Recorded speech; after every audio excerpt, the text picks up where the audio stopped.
तो मित्रों नमस्कार। जी माइंड टेक के प्लेटफॉर्म पर आप सभी का स्वागत है। फरवरी ट्रिपल सी एग्ज़ाम के लिए आज की इस वीडियो में कुछ महत्वपूर्ण प्रश्नों का करते हैं अभ्यास। तो चलिए शुरू करते हैं। आज का पहला प्रश्न, ईमेल का प्रयोग होता है केवल सोमवार को, साप्ताहिक या 24x7 या फिर सोमवार और मंगलवार। देखिए ईमेल का पूरा नाम है इलेक्ट्रॉनिक मेल और इसको हम कभी भी भेज सकते हैं।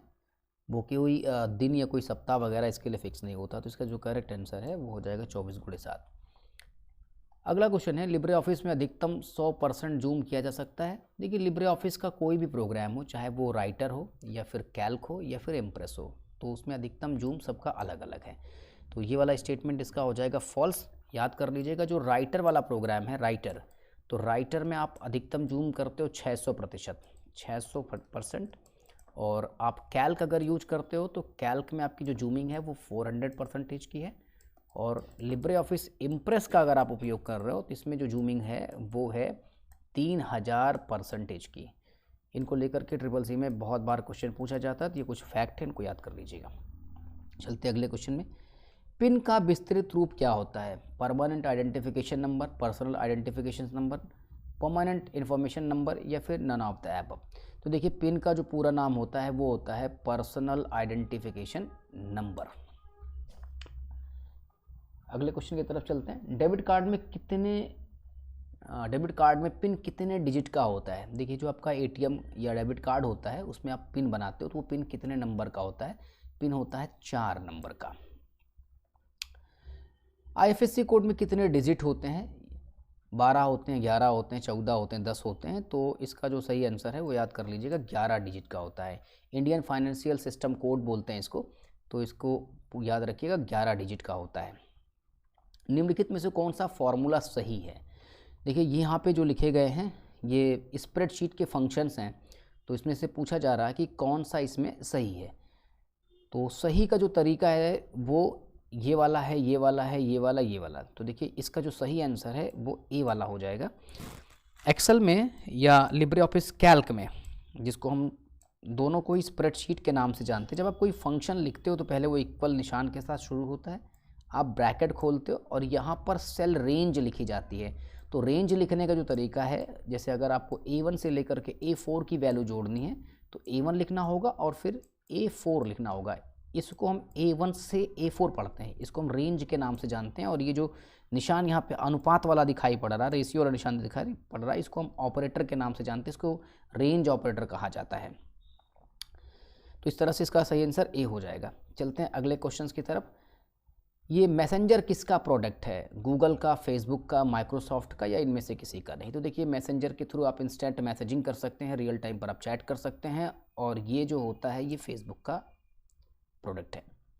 अगला क्वेश्चन है, एवरेज निकालने के लिए कौन सा फंक्शन सही है? एवरेज ये वाला या सी या फिर डी? तो देखिए एवरेज निकालने का जो सही फंक्शन है वो होगा ये। एवरेज निकालने का जो सही फंक्शन है, आप इसको इस तरह से लिख लीजिएगा, तो इसका जो करेक्ट आंसर है वो बी हो जाएगा।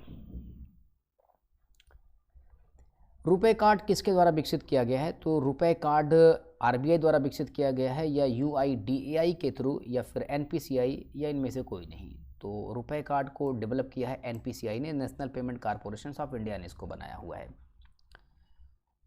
क्वेश्चन नंबर 11, विंडोज़ 10 एक ओपन सोर्स ऑपरेटिंग सिस्टम का प्रकार है। तो देखिए पहले आपको ये पता होना चाहिए ओपन सोर्स क्या होता है। ऐसे सॉफ्टवेयर्स जिनको यूज़ करने के लिए हमें लाइसेंस फीस नहीं देनी पड़ती है, और जो इनकी कोडिंग होती है ना, जिसको हम सोर्स कोड कहते हैं, वो पब्लिक डोमेन में सबके लिए उपलब्ध होता है। तो ऐसे सॉफ्टवेयर ओपन सोर्स कहलाते हैं। ओपन सोर्स के जो फादर हैं, ओपन सोर्स सॉफ्टवेयरों के जो फादर हैं, उनको रिचर्ड स्टॉलमैन के नाम से जाना जाता है, उनको रिचर्ड स्टॉलमैन कहते हैं, और ये ओपन सोर्स के फादर हैं। इन्होंने सबसे पहले ओपन सोर्स सॉफ्टवेयरों का जो प्रोजेक्ट है वो शुरू किया था सन 1985 से। तो ओपन सोर्स के अंतर्गत अगर आप एग्जाम्पल के तौर पर जानना चाहते हैं ऑपरेटिंग सिस्टम को लेकर के, तो इसके अंतर्गत आता है लाइनेक्स है, उबंटू है, इसी के परिवार का है। ऐसे बहुत सारे ऑपरेटिंग सिस्टम है। विंडोज़ जो है माइक्रोसॉफ्ट कॉर्पोरेशन द्वारा डेवलप किया गया एक प्रोप्राइटरी सॉफ्टवेयर है, इसलिए यह ओपन सोर्स का उदाहरण नहीं है। तो कुल मिलाकर के इसका जो सही आंसर है वो हो जाएगा फॉल्स। अमेरिकन डेबिट कार्ड में CVV कितने डिजिट का होता है? देखिए जब आप ATM अपना यूज़ किए होंगे जिसको डेबिट कार्ड कहते हैं, तो ATM के पीछे एक CVV करके ऐसे डिजिट लिखी रहती है। तो भारतीय जो ATM की सर्विसेज प्रदान करने वाली जो कंपनी है उसमें जो CVV नंबर होता है वो 3 डिजिट का होता है, और अमेरिकन डेबिट कार्ड में एक अंतर है, वो 4 डिजिट का होता है, इसको याद रखिएगा। CVV का मतलब कार्ड वेरीफाइड वैल्यू होता है। अगले क्वेश्चन में चलते हैं। डेबिट कार्ड में एक्सपायरी दर्शाते हैं कैसे? तो आपने अपने डेबिट कार्ड में देखा होगा एक्सपायरी डेट लिखा रहता है, तो उसका जो फॉर्मेट होता है वो MMYY के फॉर्मेट में होता है, MMYY के फॉर्मेट में होता है। तो इसका जो करेक्ट आंसर है वो हो जाएगा बी। अगले क्वेश्चन की तरफ चलते हैं। TCP IP में कितनी लेयर होती हैं? देखिए TCP IP एक प्रोटोकॉल है। TCP का full form transmissions control protocol है और IP का फुल फॉर्म इंटरनेट प्रोटोकॉल है। तो इसमें पूछा जा रहा है कितनी लेयर होती हैं। देखिए जो आपका ये डेटा ट्रांसफ़र होता है ना एक जगह से दूसरी जगह पर, मान लीजिए A से B की तरफ ट्रांसफ़र होता है, तो उसमें एक कॉन्सेप्चुअल मॉडल डेवलप किए गए हैं कि कैसे डेटा यहाँ से निकल करके B की तरफ जाता है। तो इसमें आती हैं 4 लेयर। TCP में 4 लेयर होती हैं। सबसे पहले फिजिकल होती है, फिर डेटा लिंक लेयर होती है, उसके बाद नेटवर्क है, और फिर उसके बाद ट्रांसपोर्टेशंस की लेयर होती है। अगर यही बात हम OSI मॉडल में करें, ओपन सिस्टम इंटरकनेक्शंस के मॉडल में करें, तो इसमें होती हैं 7 लेयर, 7 लेयर्स पर ये बेस्ड मॉडल होता है। देखिए ये वाला जो मॉडल मैं बता रहा हूँ इसका सीधा सा मतलब है कि अगर आप एक जगह से डेटा B की तरफ भेजना चाहते हैं, यानी इस कंप्यूटर से इस कंप्यूटर भेजना चाहते हैं, तो ये कैसे डेटा यहाँ से यहाँ तक ट्रांसफ़र होगा, उसी को लेकर के ये एक कॉन्सेप्चुअल मॉडल डेवलप किया गया है। OSI में होती हैं 7 लेयर। तो सबसे पहली जो लेयर होती है वो फिजिकल होती है, दूसरी डेटा लिंक होती है, तीसरी आपकी नेटवर्क होती है, चौथी ट्रांसपोर्टेशन लेयर होती है, पांचवी जो लेयर होती है वो सेशन है, छठवीं लेयर प्रेजेंटेशन है, और सातवीं लेयर एप्लीकेशन लेयर की होती है। इसके बारे में और पढ़ने के लिए हमारे चैनल पर इससे संबंधित वीडियो अपलोड है, आप वहाँ जा करके इसको देख सकते हैं। कंप्यूटर में ट्रोजन शब्द क्या दर्शाता है? तो देखिए ट्रोजन शब्द सॉफ्टवेयर है, मॉलवेयर है, वॉर्म है, या नन ऑफ द एबव है। तो इसका जो करेक्ट आंसर है वो एक मैलिशियस सॉफ्टवेयर है, एक बैडवेयर है। अगले क्वेश्चन की तरफ चलते हैं। निम्नलिखित में से कौन सा प्रोटोकॉल ईमेल को रिसीव करने के लिए इस्तेमाल में लाया जाता है? तो वो SMTP है, POP है, FTP है, STTP है। तो देखिए ये जो SMTP है इसका पूरा नाम सिंपल मेल ट्रांसफ़र प्रोटोकॉल होता है। ये ईमेल को भेजने का प्रोटोकॉल है। अगर आप इस कंप्यूटर से इस कंप्यूटर को मेल भेज रहे हो तो ये मेल को भेजने का काम करता है SMTP। और POP3 जो होता है ना वह मेल को रिसीव करने का काम करता है। इसका पूरा नाम पोस्ट ऑफिस प्रोटोकॉल वर्जन 3 होता है। तो इसका मतलब हुआ कि इस प्रश्न का सही आंसर बी हो जाता है। बाकी के जो दोनों ऑप्शन है वो फाइल ट्रांसफ़र प्रोटोकॉल्स है और एक हाइपर टेक्स्ट ट्रांसफ़र प्रोटोकॉल है। ये वाला जो प्रोटोकॉल होता है वो WWW के साथ काम करता है, यानी वर्ल्ड वाइड वेब के साथ वर्क करता है। तो चलते हैं अगले क्वेश्चन की तरफ। कौन सा कंप्यूटर प्रोग्राम असेंबली भाषा को मशीन भाषा में परिवर्तित कर देता है? तो देखिए कंप्यूटर की जो लैंग्वेज होती है ना उसमें मुख्यतः 2 प्रकार की लैंग्वेज है। एक है तो मशीन लैंग्वेज जिसको हम लो लेवल लैंग्वेज कहते हैं, और एक होती है हाई लेवल लैंग्वेज। तो मशीन लैंग्वेज में एक और जनरेशन आ जाती है जिसको कहते हैं असेंबली भाषा की, असेंबली लैंग्वेज। तो असेंबली लैंग्वेजेस जो होती है वो एक तरह का न्यूमेरिक कोड के माध्यम से लिखी जाती है। अंग्रेजी के वर्ड्स होते हैं और 0 1 भी सब मिला करके इस तरह से कोडिंग की जाती है। इसको 0 और 1 में कन्वर्ट करने के लिए हमें एक ट्रांसलेटर प्रोग्राम का उपयोग करना पड़ता है जिसका नाम होता है असेंबलर। तो इसका सही आंसर हो जाएगा सी। अगले क्वेश्चन में चलते हैं। ईमेल में इस्तेमाल करने के लिए पहली बार किस वर्ष @ का उपयोग किया गया? सन 1976 में, 75 में, 74 में या 72 में? तो ये वाला देखिए फैक्चुअल सवाल है, इसको आप सीधे याद कर लीजिएगा, सन 1972 में। ईमेल के इन्वेंटर जो है ना वो हैं रे टॉमलिंसन। रे टॉमलिंसन ने सबसे पहले ईमेल को डेवलप किया 1971 में, 1971 में। नाम याद रखिएगा, रे टॉमलिंसन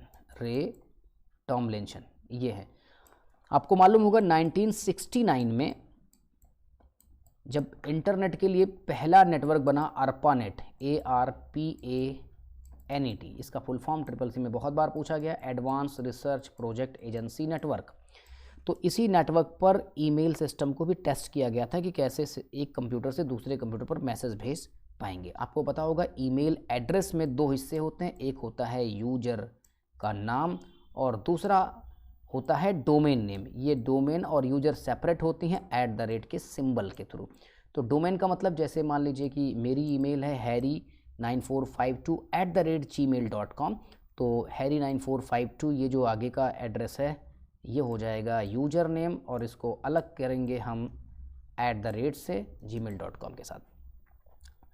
तो क्वेश्चन नंबर 18 के बाद देखते हैं 19वां क्वेश्चन। इंडियन सुपर कंप्यूटर का पिता किसे कहा जाता है? विजय भाटकर को, नंदन नीलकोनी को, जयंती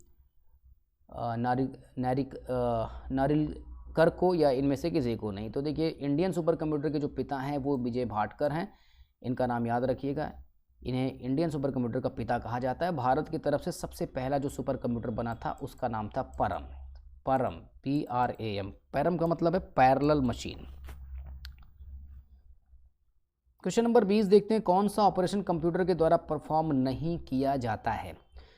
कंट्रोल, आउटपुट, इनपुट या अंडरस्टैंड? तो इसमें जो विकल्प दिए गए हैं उसके अकॉर्डिंग अंडरस्टैंड जैसा ऑपरेशन कंप्यूटर के द्वारा परफॉर्म नहीं किया जाता। देखिए, कंप्यूटर बेसिकली 4 फंक्शन करता है। सबसे पहला होता है इनपुट।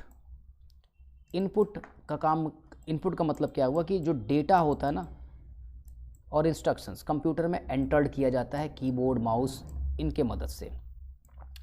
उसके बाद जब ये डेटा कंप्यूटर में आ जाता है तो जाकर के हमारी जो मेमोरी होती है ना, जैसे कि रैम, प्राइमरी मेमोरी है, इनमें जाकर के स्टोर हो जाता है, और यहाँ से स्टोर होने के बाद ये जाता है प्रोसेस होने के लिए।